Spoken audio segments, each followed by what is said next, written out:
Hello, I'm Paul Ennals and I chair the North East England Climate Coalition, NEECCo.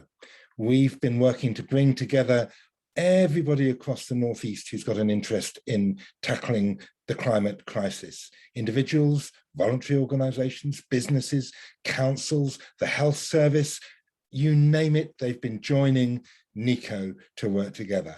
I'm really pleased to have the chance to be contributing now to your consultation as to what should come next. I'm just going to share my screen with you to see if I can add a few thoughts to your consultation on what to do next. So I wanted to cover 4 quick things. Why do we need to act particularly now? Why do we need to act across the region, not just within South Tyneside, but as a partnership with other organisations and other parts of the North East?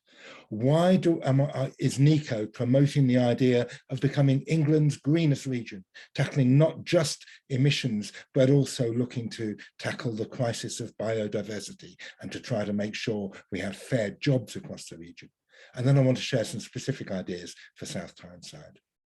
Why action now? Well, one of the good things about COP26 is it's injected new urgency into this issue. Everybody understands the importance of us acting now. I think what we also know is we can't just wait for the international world or individual governments to make decisions. If we wait for that, we might be waiting a long time. We have to be acting locally and regionally now. We cannot wait further. And what we've also learned from COP is it's not just about carbon dioxide, important though that is, we also need to be trying to improve the quality of the world in which we're living, the nature, the biodiversity. What we've also learned this last year from COVID-19 is even the impossible can be made possible quite quickly. Things can change fast if we recognize that we are in a crisis, and by God, we are in a climate crisis. And many people through this last 18 months have learned the importance of nature. Living out in the wild has been really important to people's health and well-being. We need to build on that. We need to catch the wave of that enthusiasm and translate it into things that people can do locally now. Why do we need to operate across the North East, not just within South Tyneside? Well, some things are better done at scale. And there are projects such as the energy projects, the great big renewable energy projects in the North Sea, which are being organised on a regional basis. The North East Community Forest, where South Tyneside Council is working with NEECCo and with other local authorities in the region to be developing, planting a lot more trees and increasing the level of tree cover within the region. Transport, where of course we need to operate through Transport North East, and some other projects such as around land use and retrofit, where we're developing through NEECCo some good joint work in retrofit, improving insulation across the region, much easier to do on a larger scale than just local authority by local authority. Also, we can share best practice across our region, not just between councils, but between sectors. The health sector in this region is leading the country in its responses to carbon. And we can learn a lot in councils from what the health is doing. And they, of course, can learn from us as well. And businesses. Businesses, many of them don't just operate on one local patch, they operate across the region. Businesses are joining with NEECCo, and at that level, they're ready to take some big steps to be tackling carbon emissions. But also, you know, our Northeast heritage gives us a particularly unique position. We were at the heart of, first of all, releasing the genie of coal into the world. And we can now, with our engineers and the innovations in our region, be at the heart of charting the path into a carbon-free future.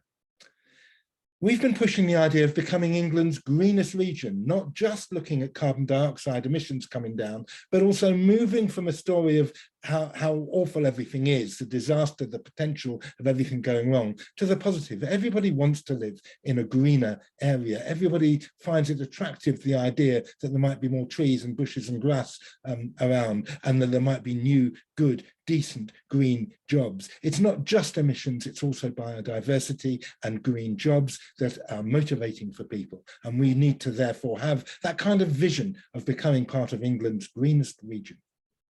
So what might South Tyneside do? Well, I've got 6 thoughts to share with you here. First of all, the South Tyneside plan, it's great to have one, but you need to increase the ambition. This should be a plan not just for the council, important though that is, but for the council's area. And there should be targets, not just for becoming carbon neutral for the council's activities, but for the area that South Tyneside sits in. You need to be prioritising improving public transport, because the largest single source of emissions within the South Tyneside area is through cars. You need to be really prioritising moving towards electric vehicles where cars and vans are still necessary, but really working with others to increase the attractiveness of public transport. You need to be thinking further about encouraging biodiversity. I'm really glad that the council is a partner within the North East Community Forest, but your ambitions need to be greater. You need to be thinking about planting many more trees than are in the current plan. And businesses and voluntary organisations and individuals should be thinking about how they can release some of their own land to be planting trees and bushes and orchards. You should be thinking in areas like your business parks about how there can be bushes and flowers to be encouraging pollinators, bees and other insects. And you should be looking really actively about how to increase the number of allotments that you can be offering within the South Tyneside area.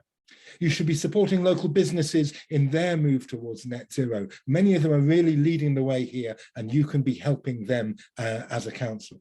As a council, you can be encouraging residents to be taking their own local action. All of us have our own individual part to play, and we should all be thinking about what we can do to do more and better.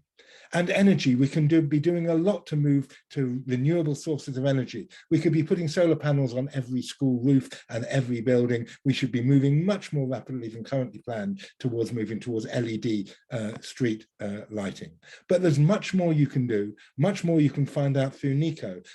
Individuals, businesses and organisations can join NEECCo, no cost, just click on the website, find your way through. Thank you very much indeed. Good luck with your consultation, and I look forward to hearing from you in the future.